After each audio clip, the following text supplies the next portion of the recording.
आज हमारे कन्हैया जी ने तो त्रेता युग में जटायु को वचन दिया वो यहाँ करके जोड़ा गया। वो महाराज 21 किलोमीटर 7 कोस की ब्रजवासियों ने परिक्रमा लगाई। इंद्र को ये पता चला कि ब्रजवासियों ने मेरी पूजा बंद कर दी, मुझे भूख लगाना बंद कर दिया। पूजा पाठ करके ब्रजवासी तो अपने अपने घर चले गए। इंद्र को क्रोध आया, अपने समर्थक देवों को आज्ञा दी और ब्रज पर बरसा। सुखदेव जी कहते हैं कि जो मेघ प्रलय काल के समय बरसते हैं वही मेघ वही वर्षा केवल ब्रज के ऊपर। अब सभी ब्रजवासी घबराए परेशान हुए, सीधा कन्हैया जी के पास चले। कन्हैया जी के पास पधारे और कन्हैया जी को हाथ जोड़ के प्रार्थना कि कृष्ण कृष्ण महाभाग, कि कृष्ण कृष्ण महाभाग, त्वन्नाथं गोकुलं प्रभो त्रातुमर्हसि देवान्नः कुपितान् भक्तवत्सल। इन शब्दों में ब्रजवासियों ने ग्वालवालों ने ठाकुर जी की स्तुति प्रार्थना की। हमारे बिहारी जी सभी ग्वालवालों को अपने साथ लेकर के सीधा गिरिराज जी के चरणों में आए। उनकी रक्षा करने के लिए आज मेरे कन्हैया जी ने सुंदर लीला की। सुखदेव जी कहते हैं कि राजा हमारे कन्हैया जी ने वाकई में वाम अंग की कनिष्ठिका उंगली की नख पर अपने ब्रजवासियों की रक्षा करने के लिए गिरिराज जी को धारण कर लिया और भगवान का नाम पड़ गया। बोल गिरधारी भगवान की जय हो, गिरधारी भगवान की जय हो, गोवर्धननाथ की जय हो। यहाँ से प्रभु का नाम हुआ गिरधारी। जो उस गिरी को उठाए, उस पर्वत को उठाए वो है गिरधारी। वाम अंग की कनिष्ठिका उंगली के नख का गिरधारी धारण। किसी ने पूछा कि भगवान ने अपनी कनिष्ठिका उंगली पर ही क्यों उठाया? भगवान के हाथों में और उंगलियां नहीं होती, केवल यही बसवट नहीं है। तो संतों का मत है, इतनी अच्छी बात बताई जा रही है। कह रहे हैं कि भगवान ने पहली उंगली से नहीं उठाया। क्यों? क्योंकि जो उंगली है पहली वाली, इसको तर्जनी बोलते हैं और ये अभिमान का प्रतीक है। जब आप किसी से लड़ते झगड़ते हो तो कौन सी उंगली उठती है? बताओ। किसी को उल्टा सीधा बोलना हो, किसी को गाली बकनी हो, है किसी को शांत कराना हो तो कौन सी उंगली चलती है हमारी? ये वाली। थोड़ा ज़्यादा ना बोलो तो ये चलेगी। तो लड़ाई झगड़े में या फिर हमें कुछ इशारा करना तो ये चलती है, ये उंगली चलती है। एक बहन थी जिन्होंने अपने उंगली के लिए एक सुंदर अंगूठी बनवाई। लोगों को याद और ये आज तो रहती है कि भाई कोई नई चीज बन जाए या कोई नई चीज हमारे पास आ जाए तो उसे सब दे दें। ऐसा भी होता है लोगों के।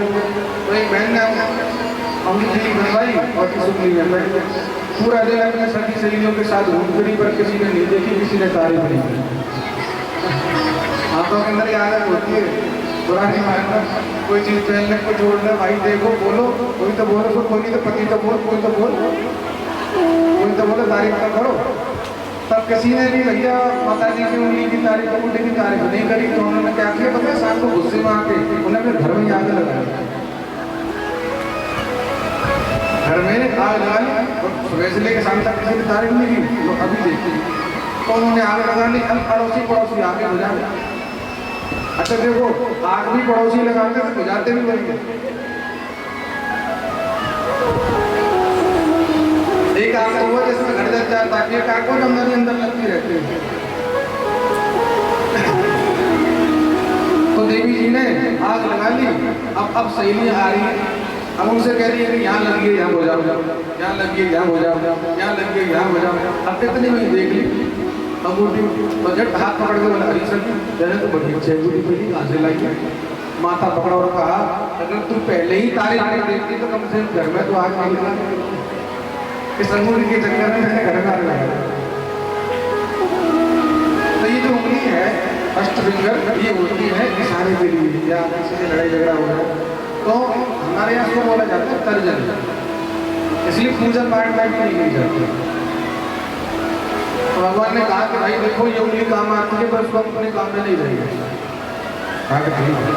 उसके बाद मध्यमा, दूसरे नंबर इसको कहते हैं मध्यमा उंगली, बीच वाली फिंगर। जब हमें अपने तिलक करना होता है, तो ध्यान से सुनिएगा आप सभी, कभी कभी छोटी छोटी बातों का ज्ञान हमें नहीं होता। तो ये जो सेकंड नंबर की उंगली है, इस उंगली से हम लोग अपने तिलक लगाते हैं। जब कभी आप अपने तिलक लगाओ तो किस वाली उंगली का प्रयोग करें? बीच वाली, मध्यमा। ये तर्जनी, ये मध्यमा। जब अपने तिलक करें तो बीच वाली से करते हैं, ऐसे उठाया और ऐसे किया। उसका भी कारण है, पहले आप समझ लीजिए अच्छे से। तो ये तर्जनी हो गई, ये मध्यमा हो गई। जब अपने तिलक करें तो ऐसे उठाते हैं, ऐसे उठाते। उसके बाद ये अनामिका, तीसरे नंबर की उंगली। किसी ब्राह्मण के, किसी महापुरुष के, अन्य किसी के भी तिलक करें तो ये वाली उंगली का प्रयोग किया जाता है। ये इसको बोलते हैं अनामिका, तीसरे नंबर की उंगली। अब हम इसी उंगली से अपने तिलक कर ले, किसी से भगवान के कर दे, किसी से ब्राह्मण के कर दे, तो गड़बड़ नहीं हो जाएगी। ये उंगली बनाई ठाकुर जी के लिए, मतलब तिलक लगाना हो तो किससे लगाओ? ये भगवान के लिए रखो, ये ब्राह्मणों के लिए रखो। अब किसी से ब्राह्मण के लगा दिया, किसी से अपने लगा दिया तो हो गई दूर। तो ये तीसरे नंबर की जो फिंगर है, इससे हम भगवान के, गुरु के, ब्राह्मण के तिलक करते हैं। और अपने लिए बीच वाली है, इसको ऐसे उठा के ऐसे प्रेम से देखिए श्री राम। उसके बाद ये कनिष्ठ का, इसको कन्नी उंगली बोलते हैं, सबसे लास्ट में। और फिर हमारा ये अंगूठा, तो ये भी किसी तरह किसी काम में नहीं आता। किसी को नीचा दिखाना हो तो अंगूठा दिखा दो, किसी को चढ़ाना हो तो अंगूठा दिखा दो। तो ये भी काम आता है, ये भी काम आती है, ये भी काम आती है, ये भी काम आती है, परंतु ये काम नहीं आती। हो सकता है इसीलिए उसको एक साइड में रखा हुआ। अगर काम भी आएगी तो फिर ऐसे करके सबके साथ आएगी, सिंगल नहीं आ पाते। तो भगवान कह रहे हैं, छोटी सी बात समझा रहे हैं, बोला जो किसी के काम नहीं आता उसे मैं अपने काम में लूँ, या इसे संसार ने साइड में रखा हुआ है, मतलब वो मेरे काम आता है। इसलिए देखा होगा आपका, मंदिरों में जाओ, कथा में जाओ, कहीं कीर्तन में जाओ, जो पैसा कहीं नहीं चलता वो मंदिर में लागू चढ़ जाता है। बोला तो ब्राह्मण देता है, तुम संभालो, उसे कोई नहीं देता। तो इसीलिए आज भी कथाओं में ऐसे ऐसे पैसा आ जाते हैं जो चलते ही नहीं।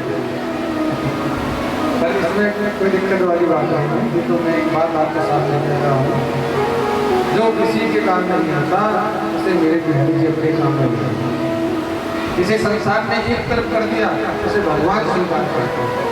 जिसे संसार नहीं पूछता उसे मेरे भगवान पूछते हैं। पर एक बार उन्हें अपना मान के तो देखो, उन्हें अपना बना कर तो देखो।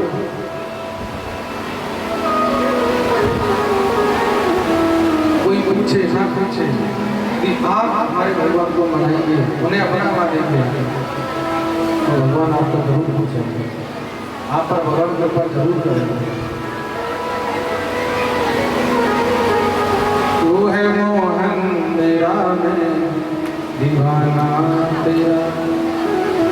तू है मोहन मेरा, दीवाना तेरा। मेरी बिगड़ी बनाना तेरा काम है, मेरी बिगड़ी बनाना तेरा काम है। मेरी बिगड़ी बनाना तेरा काम है, मेरी बिगड़ी बनाना तेरा काम है। तू है मोहन मेरा, मैं दीवाना तेरा। तू है मोहन मेरा, मैं दीवाना तेरा। छीन कर दिल को तूने क्या जादू किया, छीन कर तूने क्या जादू किया। छीन कर दिल को तूने क्या जादू किया, छीन कर दिल को तूने क्या जादू किया। मेरे हाथों से दिल को बेकाबू किया, मेरे हाथों से दिल को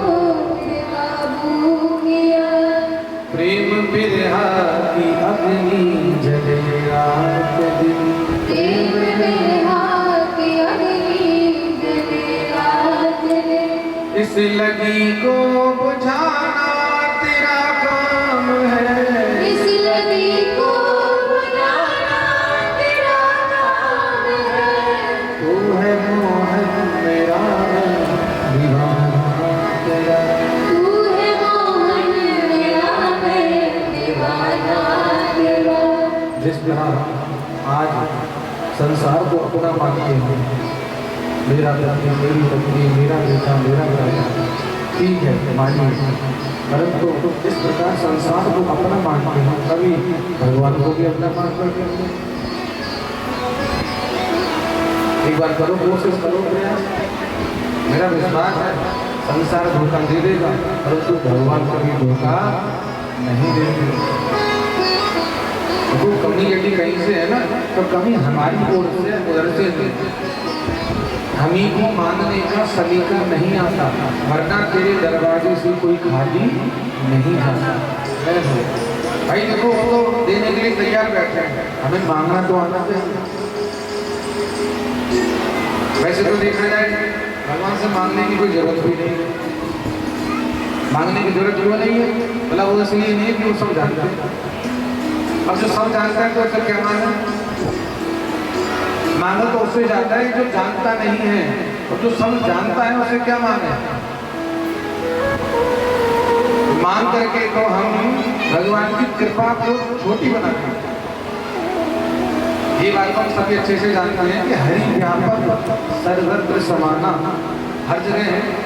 कितनी बार का नाम है आप सुनते रहते हैं। तो जो हर जगह है, तो क्या वो हमारे मन की बात नहीं जानता कि हमारे मन में क्या है? तो इसीलिए मेरा मानना तो ये है कि भगवान से तो मांगने की भी जरूरत नहीं है। मांगा उससे जाता है जो जानता नहीं है, और जो जानता है उससे क्यों मांगा?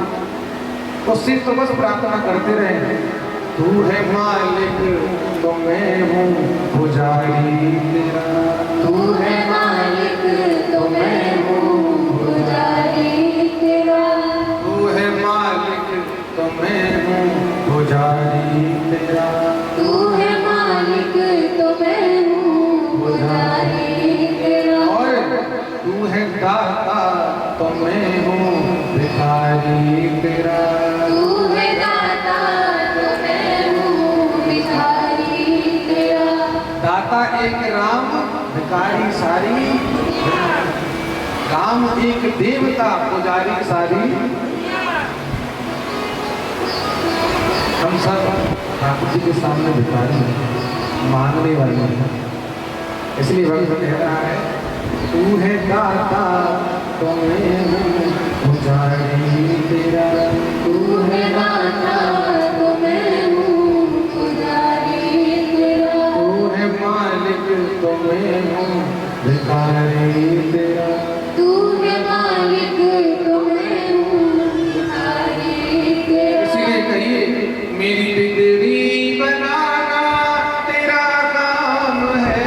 मेरी बिगड़ी बनाना तेरा हरि, मेरी बिगड़ी बनाना तेरा काम है। मेरी बिगड़ी बनाना तेरा काम है। तू है मोहन मेरा मैं दीवाना तेरा। तू है मोहन मेरा मैं दीवाना तेरा। मैंने तुझको बिचारा गुनहगार हूँ। मैंने तुझको बिचारा गुनहगार हूँ। मैंने तुझको बिचारा गुनहगार हूँ। मैंने तुझको विसारा गुनहगार हूँ। कभी कभी हम लोग अपने पैसे के कारण, परिवार के कारण, सानो शौकत के कारण कभी कभी हम लोग भगवान को भी भूल जाते हैं। प्रेम से मेरी श्री राजा। हाँ, जब तक निर्धन रहता है उत्पात नहीं करता, और पैसा आते ही फिर भगवान को याद नहीं करता। कभी कभी ऐसा होता है, इंसान रुपया पैसा दौलत पास में आ जाता है ना, तो वो इंसान कभी कभी भगवान को भी भूल जाता है। इसलिए भक्त कह रहा है, मैंने तुझको बिसारा गुनहगार हूँ।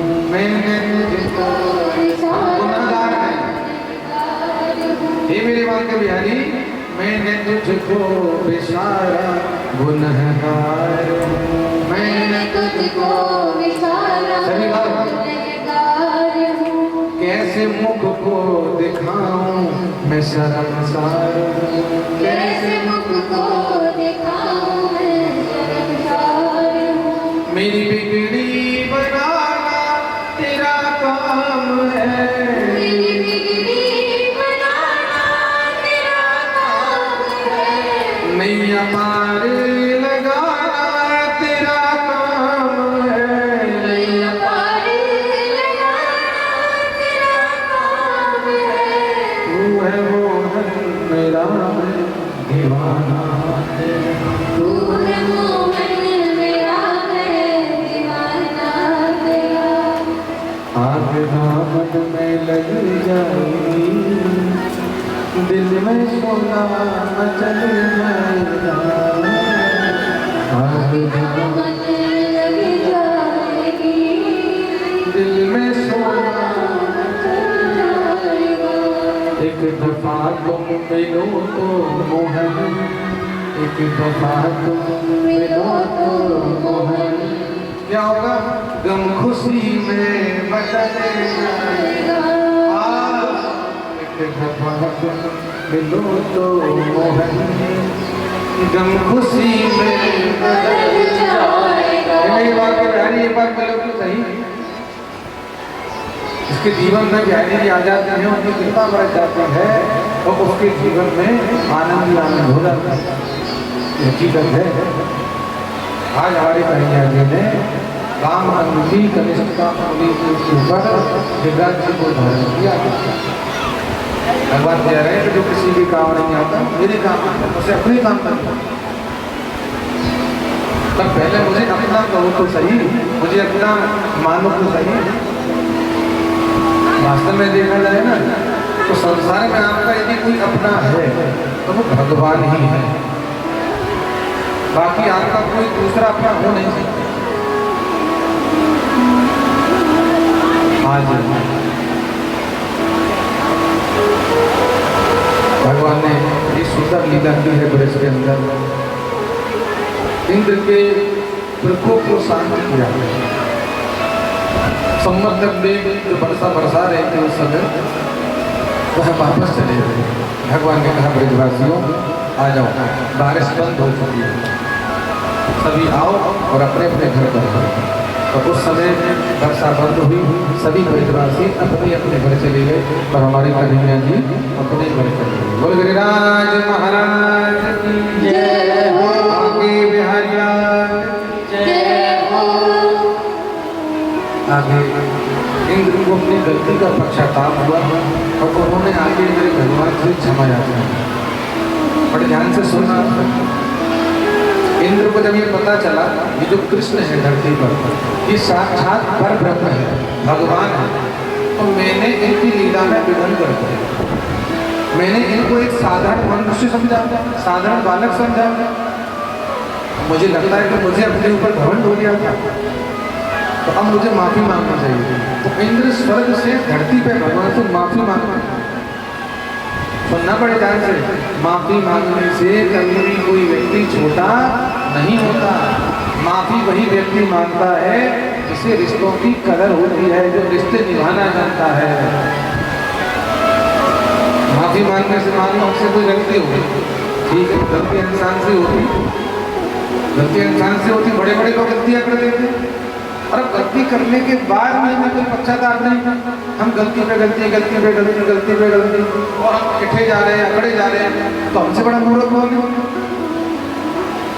भाई देखो कितनी अच्छी शिक्षा इस कथा को सुन करके मिलती है। स्वर्ग का राजा था इंद्र, जब उसे पता चला कि मैंने गलती करी है तो महाराज धरती पर उतर के आया, भगवान के चरणों में लेट गया, हाथ जोड़कर कह रहा है मुझे माफ कर दो। तो क्या आज यदि हम लोग गलती करते हैं तो हमारा धर्म नहीं बनता कि माफी मांग लें? भाई देखो रिश्ते की कदर समझते हो, रिश्तों की अहमियत समझते हो जीवन में, तो माफी मांगना बनता है। आपको माफी मांगनी चाहिए यदि गलती होती है तो। मैं ये नहीं कह रहा कि भैया माफी मांगते रहो, चरणों में पड़े रहो सामने वाले में, नहीं। यदि आपसे किसी के भी प्रति कोई गलती जीवन को ये भी अपराध बनता है, चाहे वो छोटा हो चाहे वो बड़ा हो। अब आपका दायित्व तो आपका धर्म ये है कि सामने वाले से सामने वाले से हम माफी मांगे। मेरा मानना तो ये है, आज गलती हम भी करते कभी माँ के प्रति गलती, कभी पिता के प्रति गलती, कभी किसी के प्रति गलती। तो यदि गलती होती है तो कोई बात नहीं, माफी मांगो, पक्षातात्मक को बात करो, यदि तो रिश्ते चलेंगे। अब गलती करे जा रहे हो, अकड़ हमारे अंदर इतनी है, अभिमान हमारे अंदर इतना है, माफी हम मांगना नहीं चाहते तो भैया रिश्ते कैसे चलेंगे? फिर तो लड़ाई झगड़ा नहीं हो गई है। और एक दिन ऐसा आएगा, ऐसा व्यक्ति अकेला रह जाएगा। प्रेम से कहिए श्री राम। हर रिश्ते की अहमियत समझो, हर रिश्ते की कदर समझो। बहन की, भाई की, पति की, पत्नी की, मित्र की, माता पिता की कदर समझो। भगवान कृपा करता है। कभी भी कोई गलती हो जाए तो शर्माओ मत, माफी मांगो, और फिर देखो जीवन कितना अच्छा चलता है। मीठे मत करो। कोई गलती कोई करनी रह जाए जीवन में, किसी की गलती हो जाए तो दो शब्द है, माफ कर दो। इतना नहीं बोल सकते हम, पर हमारी अकड़ है ना अंदर, हमारे अंदर ईगो, अभिमान इतना भरा हुआ है कि बोलने नहीं देते। पर नहीं, माफी मांगो, क्षमा मांगो। यदि चाहते हो कि रिश्ते संबंध आगे तक चलते रहेंगे, भगवान कृपा करता। आज इंद्र ने माफी मांगी और मेरे भगवान ने इंद्र को माफ किया। ये भगवान का स्वभाव है। बात दोनों के लिए है। माफी मांग रहा है वो भी झुकेगा, जो क्षमा करेगा वो भी नम्रता लाएगा, जब जाके लाएगा।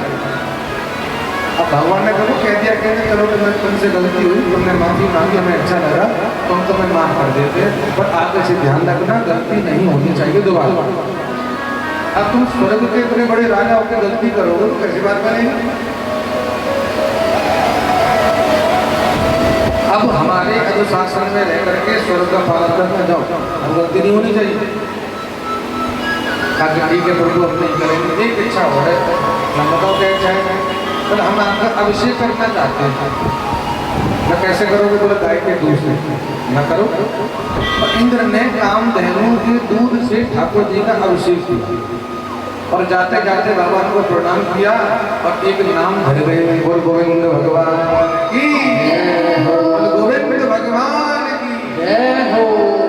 यहीं से हमारे कन्हैया जी का नाम पड़ा गोविंद। हम लोग कहते हैं ना, कीर्तन करते रहते हैं, गोविंद मेरो है, गोपाल मेरो है, राधा रमण बाबू के हरिचंद्र लाल मेरो है। तो यहाँ लीला में अब भगवान लगभग 7 साल से ऊपर के हो चुके हैं। यहाँ भगवान का नाम पड़ा है गोविंद, इससे पहले नहीं था। यहाँ भगवान का नाम पड़ा गोविंद और भगवान को प्रणाम करके इंद्र पुनः स्वर्ग चले गए। आगे सुखदेव जी कथा का वर्णन कर रहे हैं, कह रहे हैं कि एकादश्याम निराहारः समाभ्यर्च्य जनार्दनम् स्नातुं नन्दस्तुकालेन्द्या एकादश्याम जलमाभिषेक। भगवान की कितनी बड़ी कृपा है हमारे और आप सबके ऊपर कि भागवत में भी एकादशी की चर्चा चल रही है और आज भी एकादशी का दिन है और एकादशी मैया की जय हो। कितनी बड़ी कृपा भगवान की हो रही है। भागवत रामायण है, महाराज अष्टमी भी आ गई, एकादशी भी आ गई और सावन का महीना तो चल ही रहा है। और बताओ क्या चाहिए? सोने पे सुहागा सुहागा हो रहा है। आज एकादशी का दिन है, शायद आज पुत्रदा एकादशी है, जो पुत्री की प्राप्ति के लिए है। भगवान ने युधिष्ठिर से कहा था कि जो आज के दिन की एकादशी का व्रत करता है, निसंतान यदि वो होता है तो उसके घर में संतान आती है। भगवान कृपा करते हैं। पुत्रदा एकादशी है आज।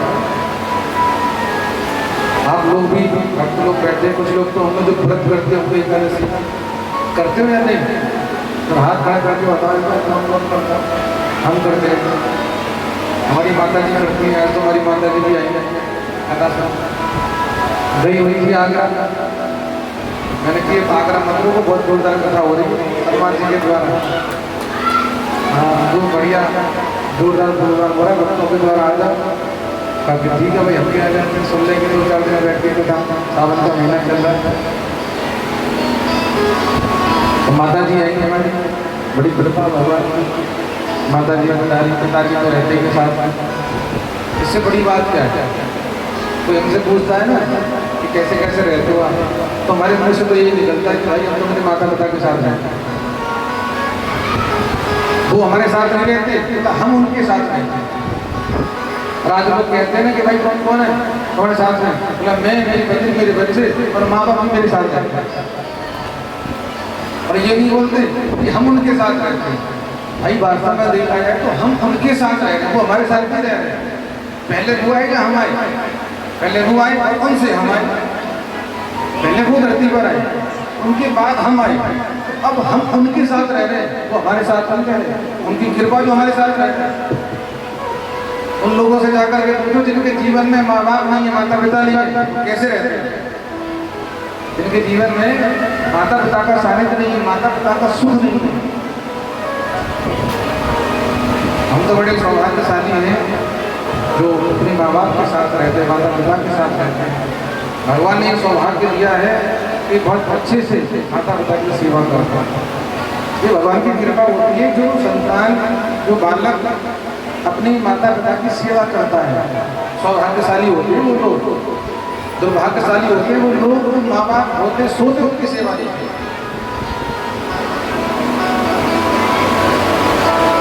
खिलाना मिलाना, दवाई दवाई सब दिलाना, यही जीवन है, इसी में आनंद है। जब छोटे थे तो माता पिता हमारी सेवा करते थे, आज हम किस लायक हो गए माता पिता की सेवा करते दोनों है। जब हम छोटे थे तो माँ बाप हमारी सेवा करते थे। जब बोलना भी नहीं जानते थे, खाना पीना भी नहीं जानते थे, बोलना सिखाया, खिलाना पिलाना सिखाया, सब कुछ सिखाया। क्या नहीं किया? सब कुछ किया। तो जब हम छोटे थे तो उन्होंने हमारी सेवा की। और आज जब हम किस लायक हो गए, पैरों पर खड़े हो गए हैं, भगवान कृपा कर रहे हैं, तो क्या अब हमारा धर्म नहीं बनता कि माता पिता की सेवा करें? भाई बिल्कुल बनता है। और सच्ची अच्छी संतान वही है जो पत्नी, बच्चा, माता पिता सबको साथ लेकर के चलता है, सब रिश्तों में बैलेंस बनाकर चलता है। ये नहीं कि महाराज इधर जरा सी अन्न बंद हो गई माता पिता के साथ, पल्ला पत्नी कर चले गए। पत्नी जब भूख मार दी कान में तो माता पिता के नहीं है। दूसरा पिता को तुमसे कोई स्वार्थ नहीं होता। एक पिता ही ऐसे होते हैं जो हमेशा अपने संतान को आगे बढ़कर देखना चाहते हैं। जहाँ मैं नहीं पहुँच सका या जहाँ मैं नहीं जा सका या जितना नाम मेरा नहीं हुआ मेरे बच्चे का, एक पिता का ही संबंध ऐसा है। बाकी हम सारे संबंध उठा कर देते हैं, तुम्हें कोई बढ़ते हुए खुश देख नहीं सकते। कोई भी ऐसा संबंध नहीं है जो तुम्हें आगे बढ़ते देख ले। केवल पिता का संबंध ऐसा है जो हमेशा यही चाहता है कि मेरी संतान नाम, मेरी संतान आगे बढ़े, मेहनत करे, आगे बढ़े। पिता का संबंध होता है। जरा सी भी जेलसी नहीं होती, जलन पिता हमेशा यही चाहता है मेरा बेटा तरक्की करे, आगे बढ़े, पैसा कमाए। हर पिता यही चाहता है। तो इसीलिए माता पिता का आदर करें, उनको सम्मान दें, उनकी पूजा करें, उनकी सेवा करें, उनकी बात मानें, उनके काम आए, उन्हें समय दें, उनके साथ बैठें। ये जीवन वृंदावन पहली लाल जय हो, राधा रानी की जय हो, भागवत भगवान की जय हो।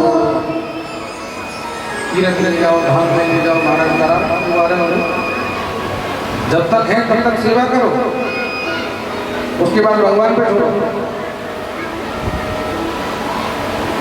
एकादश्याम निराहार समय भज जनार्दन स्नातम नंदस्तु कालिंद्या द्वादश्याम जनमा भूषते। भगवान के पिताजी हैं बाबा नंद, उनके एकादशी के प्रसंग का वर्णन किया। एकादशी का व्रत हर वैष्णव को करना चाहिए। और परम वैष्णव, परम भगवान का भक्त वही है जिसकी निष्ठा इन तीन में होती है। पहली निष्ठा एकादशी के व्रत की निष्ठा, दूसरी निष्ठा तुलसा जी की निष्ठा, तुलसा जी की बैठना, तुलसा जी की सेवा करना, अर्घ देना। पहली निष्ठा एकादशी की, दूसरी तुलसा जी की और तीसरी भगवान के नाम। जिसके अंदर ये तीनों निष्ठा होती है वो परम वैष्णव माना गया है। अब वो किसी भी कुल में जन्म लेकर के आपसे भक्त कोई भी हो, हमारी निष्ठा इनमें होना जरूरी है। एकादशी का व्रत हर भक्त को, हर भक्ति को करना चाहिए। तुलसा जी की कंठी, तुलसा जी में निष्ठा, तुलसा जी को अर्घ, ये हर वैष्णव को करना चाहिए।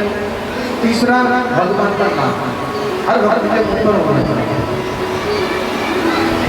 ये तीन निष्ठा जिसके अंदर होती है उसे परम वैष्णव, परम भगवान का भक्त कहा जाता है।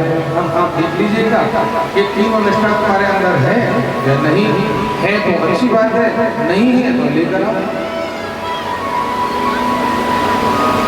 एकादशी का व्रत किया अच्छे से दिन में फलाहार कर लो।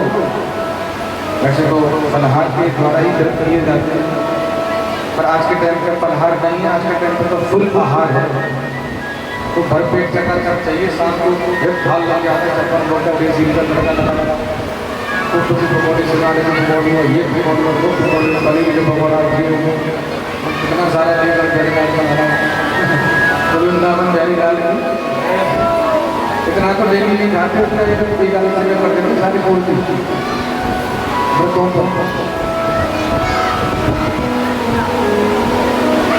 व्रत का अर्थ होता है संकल्प। थोड़ा सा समझ लीजिए, व्रत का अर्थ होता है संकल्प।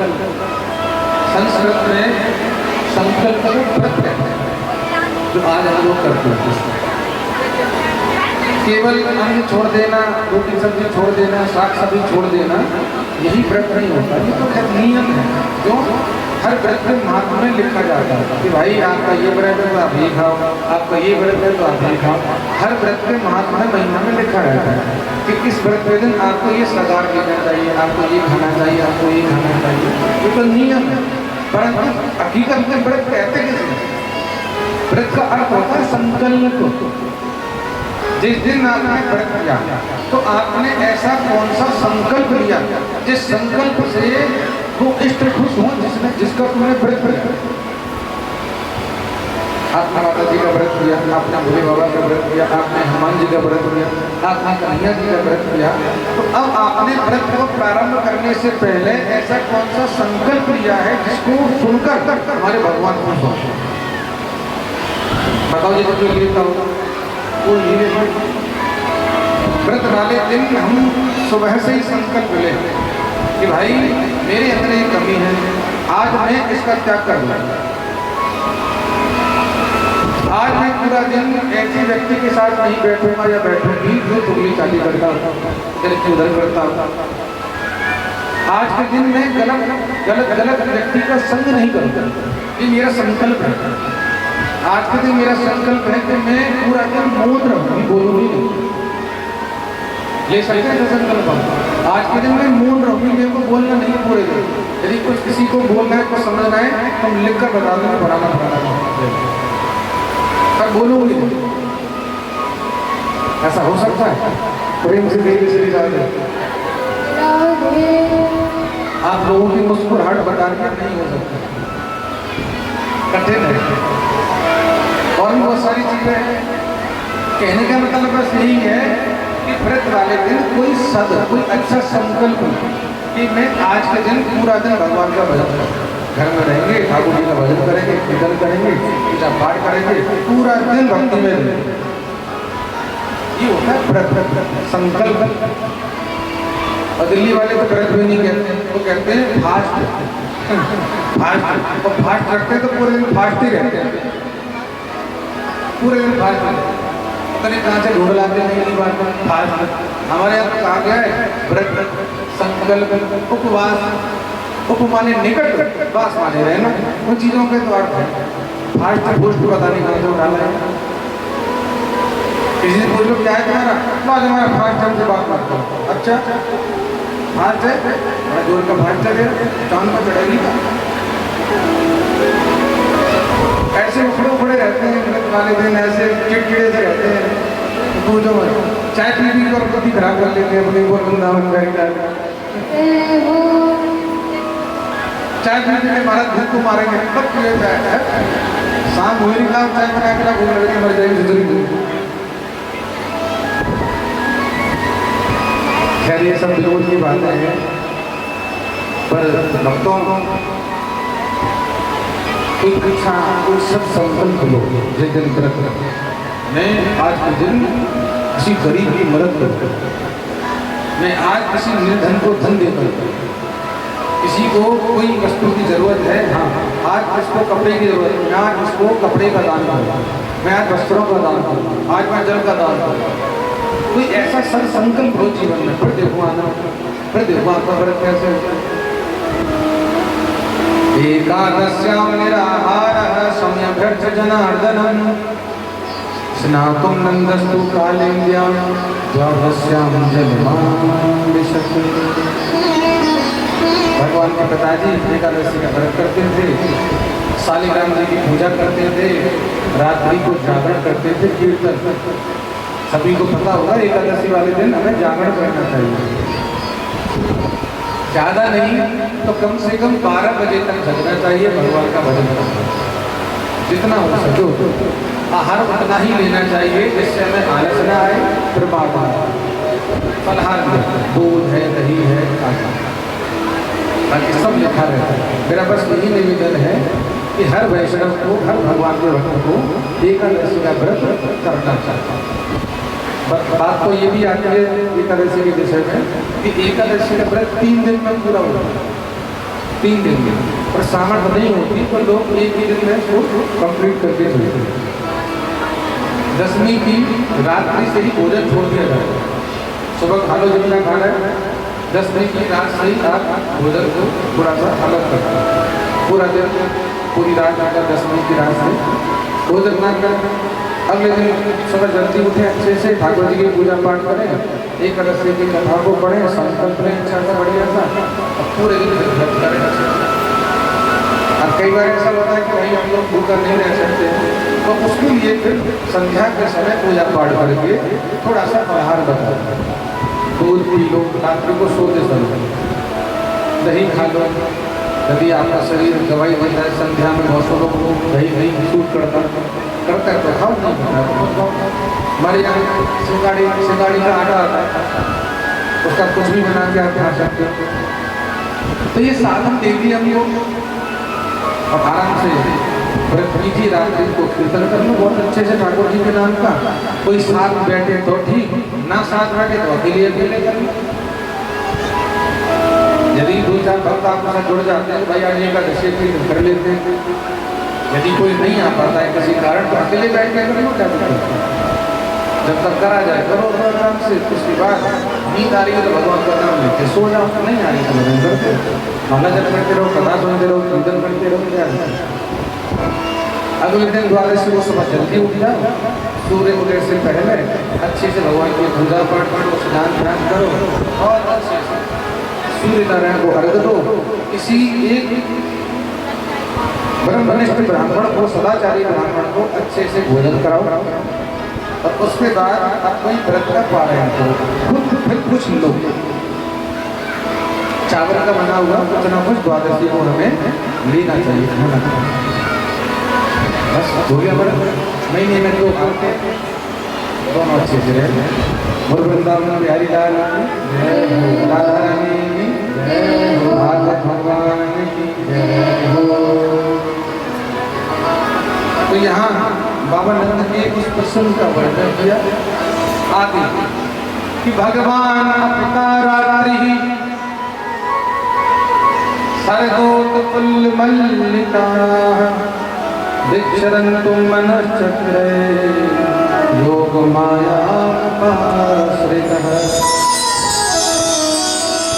यहाँ से भगवान के रास और महाराज का प्रसंग सुनो। हमारे कन्हैया जी हैं गोपियों के संग रास लीला और महाराज लीला की। आप थोड़ा सा अर्थ समझ लीजिए इसका। आज जो संसार में हो रहा है वो है रास नहीं है। आज जो संसार में हो रहा है वह रास नहीं है, वह तो बकवास है। गुरु राधा रानी की जय हो। गोपियों का भगवान का प्रेम या रास वो अलग विषय है। भगवान अपिता रात्रि ही शरदोत कुल बलिता विचरण तुम मनश्चक्र योग माया उपाश्रिता। भगवान ने अपनी योग माया से आज्ञा लेकर योग माया के द्वारा शरद पूर्णिमा की सुंदर रात्रि बनाई। तारात्रि किसने बनाई? योग माया ने, भगवान के कहने पे। क्योंकि आज भगवान को याद आया कि मैंने गोपियों को कहा था कि आगामी शरद पूर्णिमा की रात्रि को हम आपके साथ रास महाराज लीला करेंगे। तो आज वही दिन मानो आ गया। बहुत सुंदर शरद पूर्णिमा की रात्रि उस समय बनी है और जूही के, चंपा के, चमेली के आदि बड़े सुंदर सुंदर पुष्प थे। महाराज ठाकुर जी ने अपना सुंदर श्रृंगार किया, मोर मुकुट धारण किया, वैजयंती माला पहनी, फेटा बांधा, बांसुरी लगाई, बहुत सुंदर भगवान श्री कृष्ण बन गए और सुंदर रूप धारण करके हमारे कन्हैया जी अपने घर से चले और सीधा यमुना जी के तट बंसी पर निधि बन मधुबन जाकर के बोले वृंदावन राधा रानी। और वहाँ जाकर के हमारे बिहारी जी महाराज ने अपने अधरों पर बांसुरी रखी और उस बांसुरी में क्लीन शब्द फूका और बहुत सुंदर बांसुरी बजाने लगे कि गजब की बांसुरी बजती है वृंदावन बसैया की। बहुत सुंदर बांसुरी बज रही है और जिस बांसुरी की धुन को गोपियों ने अपने अपने घर आंगन में सुन लिया कि गजब की बांसुरी बजती है वृंदावन बसैया की। करूं तारीफ मुरली की या मुरलीधर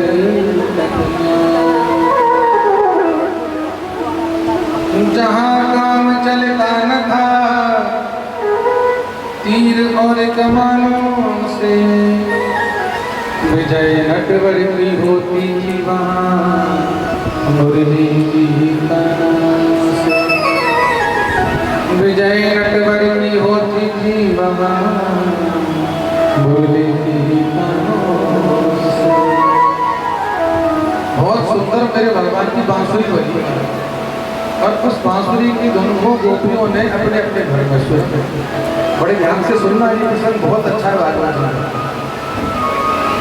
फिर हम आगे बढ़ेंगे, कन्हैया जी का विवाह भी करा रहे हैं और बहुत सुंदर सुंदर लीलाएं हैं।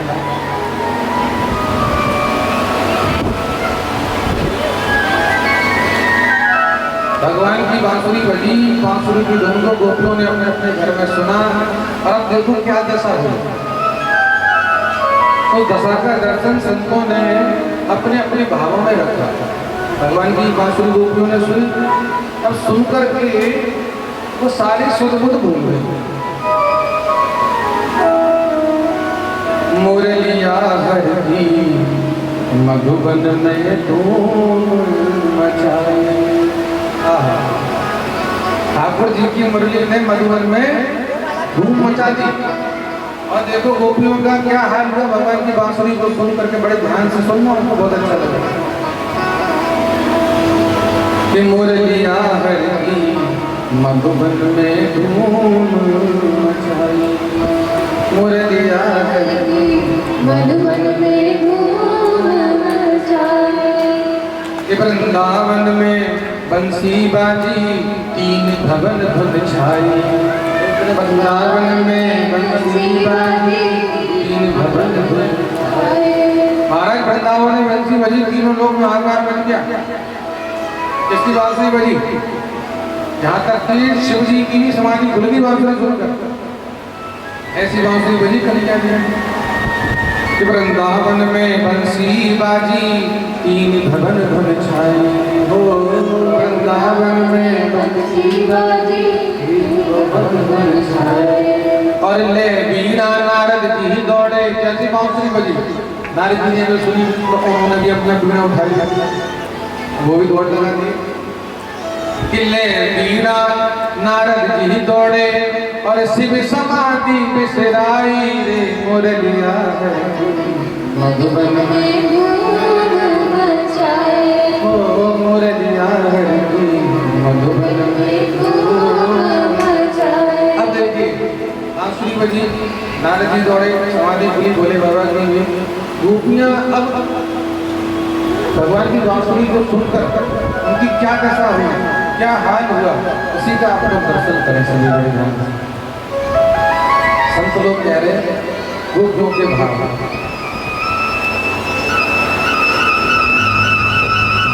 मुरलिया हरती मधुबन में धूम मचाई हो मुरलिया हरती मधुबन में धूम मचाए। जैसे कैसे उल्टे सीधे ग्रह कारज निभताई हो जैसे कैसे उल्टे सीधे ग्रह कारज निभताए। जैसे तैसे उल्टे सीधे ग्रह कारज निभताई हो जैसे कैसे उल्टे सीधे ग्रह कारज निभताए।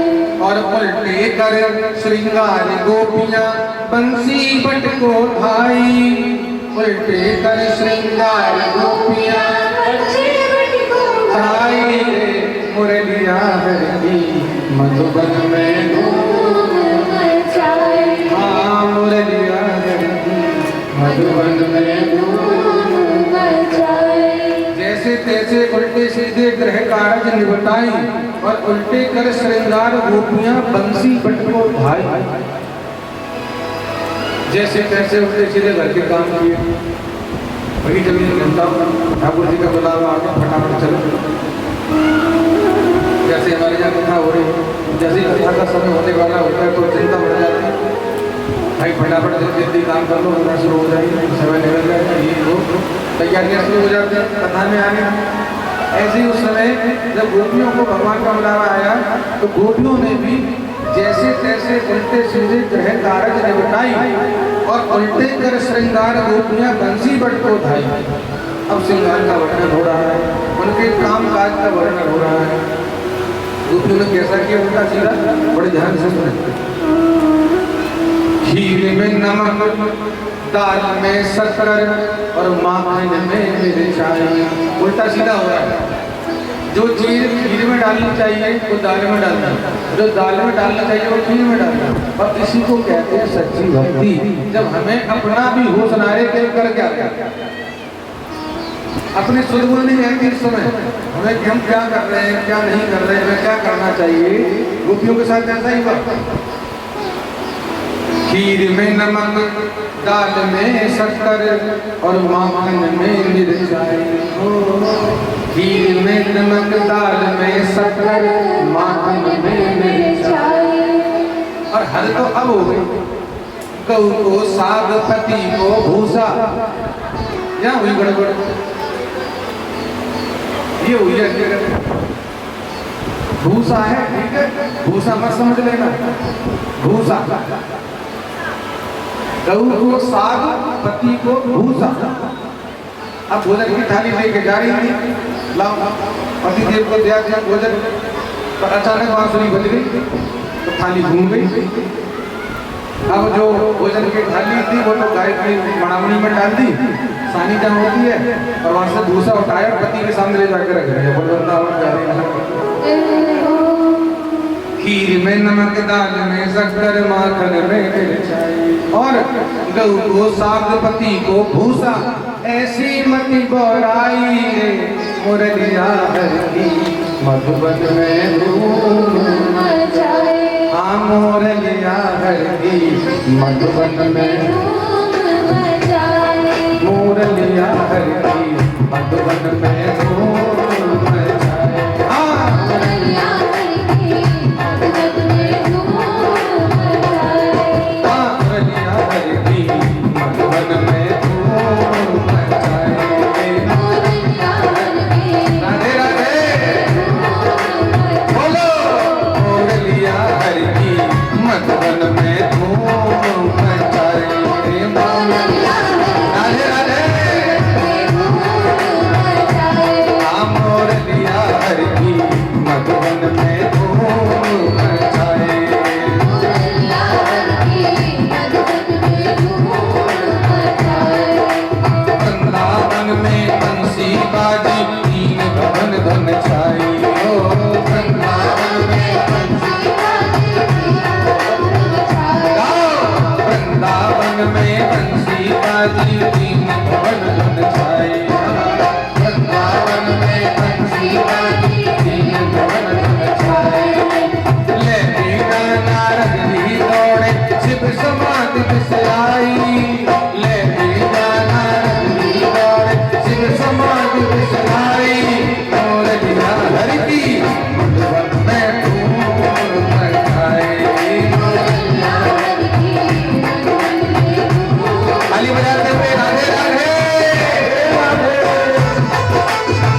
और ले मीठा नारद जी दौड़े शिव समाधि कुशलाई ले मीठा नारद जी दौड़े शिव समाधि कुशलाई और लिया हरि की मधुबन में धूम मचाए और लिया हरि की मधुबन में धूम और लिया हरि की मधुबन में धूम मचाए राधे राधे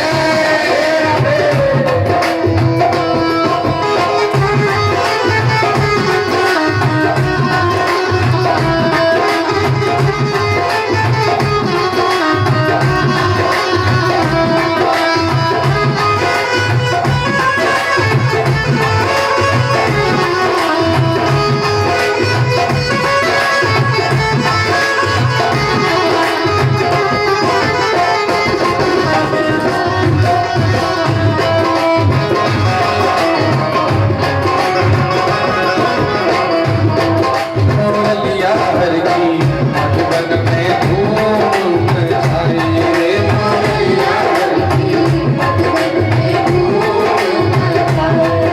और सत्य भी कहे राजन पग में पहुंची कर में पायल नाक में नथनी सजाई पग में पहुंची कर में पायल नाक में नथनी सजाई पग में पहुंची कर में पायल नाक में नथनी सजाई ओ कर में पहुंची पग में पायल नाक में नथनी सजाई और नैन महावर पग मंजनी बिंदी कपोल चिपकाई नैन महावर पग मंजन बिंदी कपोल चिपकाई आमोर लिया हर की मधुबन में